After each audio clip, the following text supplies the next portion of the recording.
আড়গোয়াল গ্রাম পঞ্চায়েতের ৭ম আমাদের পাড়া আমাদের সমাধান কর্মসূচি জবদা হাই স্কুলে অনুষ্ঠিত হলো। মানুষের উপচে পড়া ভিড় ছিল চোখে পড়ার মতো। আড়গোয়াল গ্রাম পঞ্চায়েতের উদ্যোগে সোমবার জবদা হাই স্কুলে অনুষ্ঠিত হলো ৭ম আমাদের পাড়া আমাদের সমাধান কর্মসূচি।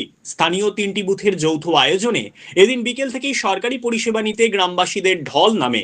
সাধারণ মানুষের উপস্থিতি প্রমাণ করে সরকারি প্রকল্পগুলির জনপ্রিয়তা কতটা তৃণমূল স্তরে পৌঁছেছে। প্রায় ২০০০ মানুষের উপস্থিতি কর্মসূচিকে পরিণত করে উৎসবের আসরে। একই ছাদের নিচে মিলেছে নানান সরকারি পরিষেবা, লক্ষ্মীর ভান্ডার, কন্যাশ্রী, স্বাস্থ্যসাথী, বয়স্ক ভাতা ও বিধবা ভাতা, কৃষি সহায়তা, ভূমি সংক্রান্ত নথি সংশোধন, বিদ্যুৎ সংযোগ, জাতীয় বসবাসের শংসাপত্র প্রদান।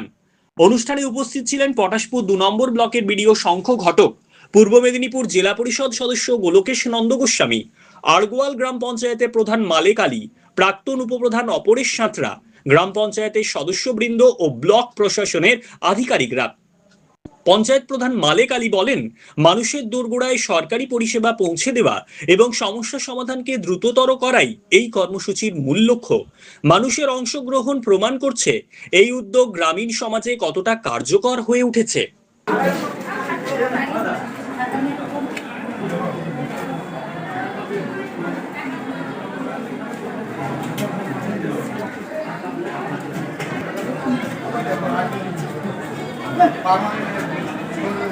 সরকার তো আমাদের কাছে অত্যন্ত আনন্দের ব্যাপার।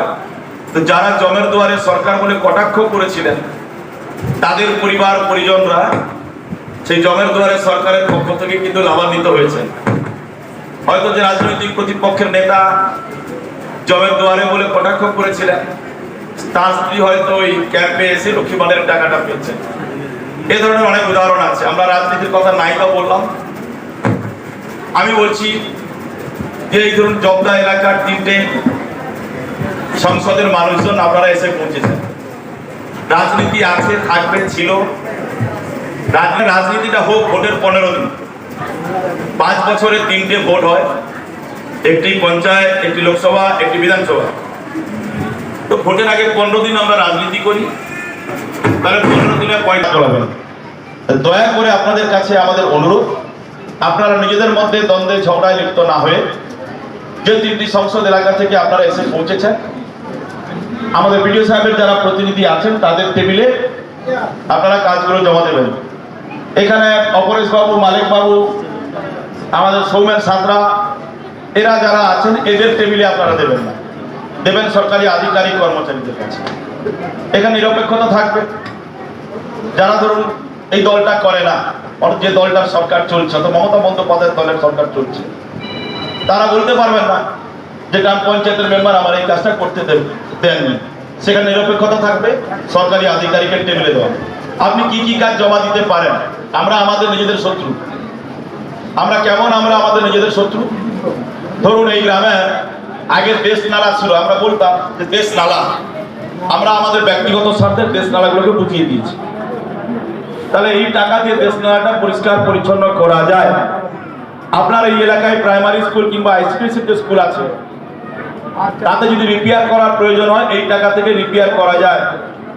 যদি ইলেকট্রিক সাপ্লাই ওই স্কুলগুলোতে না থাকে, যদি ওই স্কুলগুলোর মধ্যে পাখা না থাকে, এটাও করা যায়।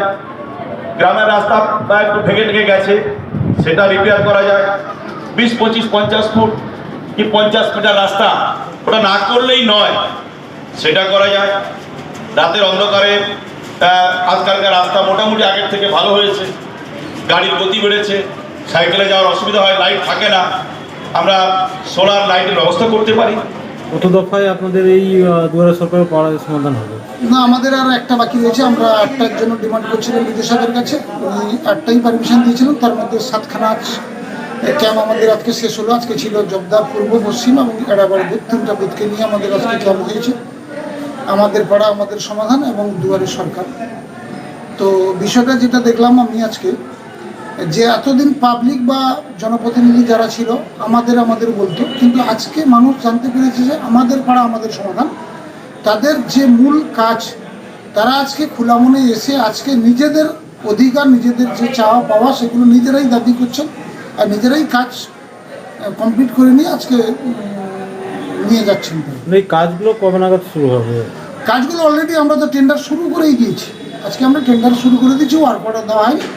নিশ্চয়ই আগামী দিনে জানুয়ারির মধ্যেই কাজ শেষ করতে হবে, এরকম ডিএম সাহেব বা বিডিও সাহেবের ওরা নিশ্চয়ই সেগুলো আমরা মেনেই সেইভাবে প্রস্তুতি আমরা নিচ্ছি। আচ্ছা, আর কেন্দ্র সরকার যেভাবে যে অর্থ বন্ধ করে দিচ্ছে, আগামী দিনে গ্রাম পঞ্চায়েত থেকে কাজ করতে কতটা সমস্যার সম্মুখীন হবে? না, নিশ্চয়ই সমস্যায় পড়বো, কারণ আমরা ফিফটিনে আপনি জানেন আমরা প্রতি বছরে 2বার সংসদ সভা করি। এই সংসদ সভা থেকে আমরা আমার জিপিতে 1,20,00,000 টাকা প্ল্যান করি, আমরা 80 থেকে 85 লক্ষ টাকা পাই।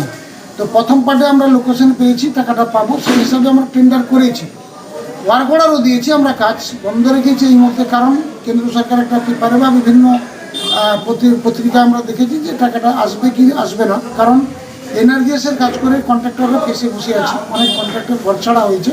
পুনরায় তারা যাতে অসুবিধা না পড়ে, যখন পর্যন্ত আমরা অ্যাকাউন্টে টাকা না ঢুকবে তখন পর্যন্ত আমরা কাজটা শুরু করব।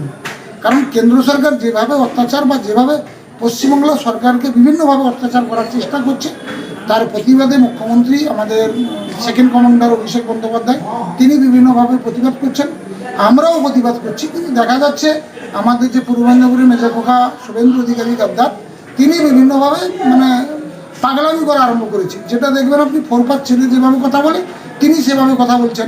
সারাদিন মোবাইল ঘাটলে 2বার রিচার্জ করতে হবে, 1 কুইন্টাল চালের দাম 300 টাকা, বিভিন্নভাবে বিভিন্ন রকম কথা বলছেন। শুধু হিন্দু মুসলিম ছাড়া উন্নয়নের কথা তিনি বলেনি। তিনি দেখবেন কোথাও ডেভেলপমেন্টের কাজ, কোথাও এনার্জিস বা বিভিন্ন রকম কাজ হওয়ার জন্য যে লিডারের একটা বলা উচিত বা তিনি বিরোধী দলনেতা সেই হিসাবে বলা উচিত, তিনি সেই হিসাবে কিন্তু বলছেন না। তিনি শুধু হিন্দু মুসলিম একে পাঠাবো বাংলাদেশে, তাকে পাঠাবো এখানে, এই ছাড়া অন্য কিছু বার্তা তার নেই। তো আগামী 2026-এ দেখবেন ঘর ধরে যাবে, খুঁজে পাওয়া যাবে। তো সেইভাবে আড়ুগাল অঞ্চল প্রস্তুতি নিচ্ছে। আমরা ব্যাপক লিড এই আড়ুগাল অঞ্চলে দিয়ে মমতা ব্যানার্জি হাতকে শক্ত করবো ভগবানপুর বিধানসভা, যাতে দলের টিকিটে যিনি আসবেন তিনি ব্যাপক ভোটে জিতবেন, এইটুকু আশা আড়ুগাল অঞ্চলের প্রতি আমরা করছি। আপনার নাম? আমার নাম শেখ মালেক আলী, প্রধান আড়ুগাল গ্রাম পঞ্চায়েত।